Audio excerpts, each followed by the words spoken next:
नमस्कार दोस्तों। आज हम लोग section 4 of the income tax act 2025 को लेकर डील करेंगे। सेक्शन 4 क्या है? Basis of charge. Section 4 government को अथॉरिटी देता है आपसे टैक्स वसूलने की। सेक्शन अथॉरिटी है जो गवर्नमेंट आपसे टैक्स ले सकता है। सेक्शन 4 क्या है? सेक्शन 4 का सब सेक्शन 1 ये कि सेंट्रल एक्ट बताएगा कि टैक्स रेट क्या होगा किसी टैक्स ईयर के लिए। सेंट्रल एक्ट कैसे बोलता है? सेंट्रल एक्ट बोलता है थ्रू बजट। जो फिनेंस एक्ट आता है, finance act is a central act, तो फिनेंस एक्ट आपको बताएगा कि क्या टैक्स रेट आपका एप्लीकेबल होगा आपके इनकम पर, और वो रेट एप्लीकेबल होगा उस टैक्स ईयर के लिए। समझ गए? जो एक्ट का लैंग्वेज है वो आपको ऊपर दिख रहा होगा।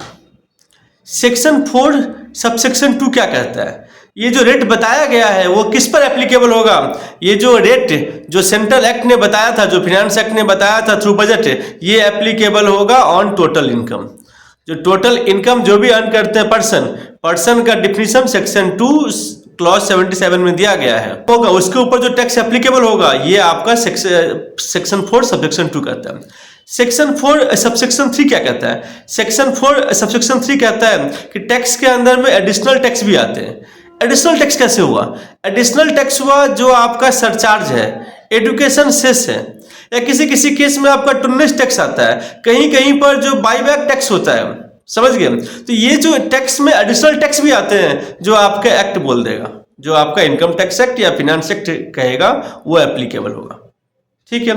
सेक्शन 4 सबसेक्शन 4 क्या कहता है? सेक्शन 4 सबसेक्शन 4 ये कहता है ये जो टैक्स रेट जो बताया गया फिनेंस एक्ट के थ्रू ये एप्लीकेबल होगा टैक्स ईयर के लिए, और किसी अदर टैक्स ईयर के लिए भी एप्लीकेबल हो सकता है यदि वो एक्ट में बताया जाएगा, आइदर फिनेंस एक्ट में बताए या इनकम टैक्स एक्ट में बताए।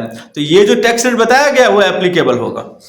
और सेक्शन 4 सबसेक्शन 5 क्या कहता है कि ये जो टैक्स रेट है, ये जो टैक्स है ऑन टोटल इनकम, ये आपका पे किया जाएगा। जरूरी नहीं है कि साल के अंत में पे किया जाए, ये आपका टीडीएस के थ्रू, टीसीएस के थ्रू और पेड इन एडवांस भी होगा, एडवांस टैक्स भी दिया जाएगा। तो ये आपका section 4 basis of charge complete हुआ।